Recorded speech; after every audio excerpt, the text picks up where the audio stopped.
Welcome to other channel. ನೋಡಿ friends, ನಂದು shampoo ಈ ಸಲ ನಾನು ಚಿಗುರೆಲೆ ಹೊಡಿ ಇತ್ತಲ್ಲ, ಅದನ್ನು ನಾನು ಎಂತ ಮಾಡಿದೆ ಅಂದ್ರೆ ಫೈನ್ ಪೌಡರ್ ಸಿಕ್ಕಿತ್ತು ನಂಗೆ. ಅದು ಸುಮ್ಮನೆ ಬೇಯಿಸುದು ಯಾಕೆ ಹೇಳಿ, ಎಲೆಗಳೊಟ್ಟಿಗೆ ಬೇಯಿಸಿ ಸುಮ್ಮನೆ ಹಾಳು ಮಾಡೋದು ಯಾಕೆ ಹೇಳಿ ನಾನು ಹಾಗೆ ಶಾಂಪುಗೆ ಮಿಕ್ಸ್ ಮಾಡಿದೆ ಫ್ರೆಂಡ್ಸ್. ಅದು ನಾವು ಹಾಗೆ ಮಿಕ್ಸ್ ಮಾಡಿದ್ರೆ ಎಂತ ಇದು ನಂಗೆ ಸಹ ಹೊಸ್ತಿದ್ದು ನೋಡಿ, ಹೀಗೆ ಅಡಿ ಹೋಗಿ ನಿಲ್ಲುತ್ತದು. ಏನ್ ತೊಂದ್ರೆ ಇಲ್ಲ ಅದರಿಂದ.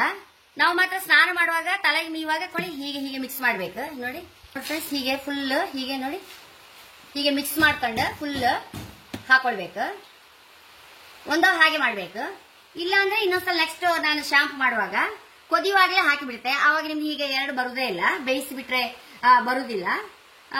ಎಲ್ಲರಿಗೂ ಹೀಗೆ ಇಷ್ಟ ಆದ್ರೆ, ಈ ಶಾಂಪಿಗೆ ನಾ ಕೊಟ್ಟದು ಖುಷಿ ಆದ್ರೆ ನೀವೆಲ್ಲರೂ ಕಾಮೆಂಟ್ ಅಲ್ಲಿ ತಿಳಿಸಿದ್ರೆ ನಾ ಹಾಗೆ ಮಾಡ್ತೇನೆ. ಶಾಂಪು ಆದ್ಮೇಲೆ ಲಾಸ್ಟ್ ಮಿಕ್ಸ್ ಮಾಡ್ತೆ.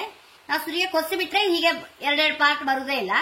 ಹಾಗೆ ಎಲ್ಲರೂ ನೋಡಿ ಎಂತಂತೇಳಿ ಕಾಮೆಂಟ್ ಬರೆದ್ರೆ ನಾನು ಅದನ್ನ ನಿಮ್ಗೆ ಹೆಂಗ್ ಬೇಕೋ ಹಾಗೆ ಮಾಡಿ ಕೊಡ್ತೇನೆ. ನೋಡಿ ಫ್ರೆಂಡ್ಸ್, ಒಂದು ಹೇಳಕ್ಕೆ ಇಷ್ಟಪಡ್ತೇನೆ, ಎಲ್ಲ ಆರ್ಡರ್ ಕೊಟ್ಟು ಪುನಃ ಕ್ಯಾನ್ಸಲ್ ಮಾಡೋದಂದ್ರೆ ಅದನ್ನ ಪ್ಯಾಕ್ ಮಾಡಿ ಕಳ್ಸೋದು ನಮ್ಗೆ ಅಷ್ಟು ಕಷ್ಟ ಫ್ರೆಂಡ್ಸ್. ಬೆಳಿಗ್ಗೆ 10 ಗಂಟೆಗೆ ನಮ್ದು ತೀರಾ ಹಳ್ಳಿ, ಪೇಟೆಗೆ ಹೋಗ್ಲಿಕ್ಕೆ ಒಂದೂವರೆ ಕಿಲೋಮೀಟರ್ ದೂರ ಇತ್ತು. ಕಷ್ಟಪಟ್ಟು ನಾವು ಪ್ಯಾಕ್ ಮಾಡಿ ಅಲ್ಲಿಗೆ ಕಳಿಸಿ ಆದ್ಕೂಳೆ ಪುನಃ ಕ್ಯಾನ್ಸಲ್ ಮಾಡ್ರೆ ಪುನಃ ಅಲ್ಲಿಂದ ಈಚೆ ಬರೋದು ಕಷ್ಟ, ಅದನ್ನೆಲ್ಲ ಓಪನ್ ಮಾಡೋದು ಕಷ್ಟ. ಅದಕ್ಕೆ ಆದಷ್ಟು ಎಲ್ಲ ಆಲೋಚನೆ ಮಾಡಿ ಒಂದು ಆರ್ಡರ್ ಕೊಡಿ. ಮತ್ತೆ ಕ್ಯಾನ್ಸಲ್ ಅಂತೂ ಖಂಡಿತ ದಯವಿಟ್ಟು ಮಾಡಬೇಡಿ ಫ್ರೆಂಡ್ಸ್. ನನ್ನ ಚಾನಲ್ ಇಷ್ಟ ಸಬ್ಸ್ಕ್ರೈಬ್ ಮಾಡಿ, ಲೈಕ್ ಮಾಡಿ, ಕಾಮೆಂಟ್ ಮಾಡೋದಂತ ಮರಲೇಬೇಡಿ. Thank you.